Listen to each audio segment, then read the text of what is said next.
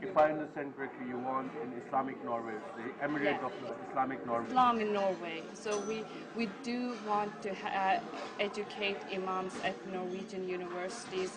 We want Islam expressed in Norwegian, because the most thing, a national identity is important, but the most important is our faith.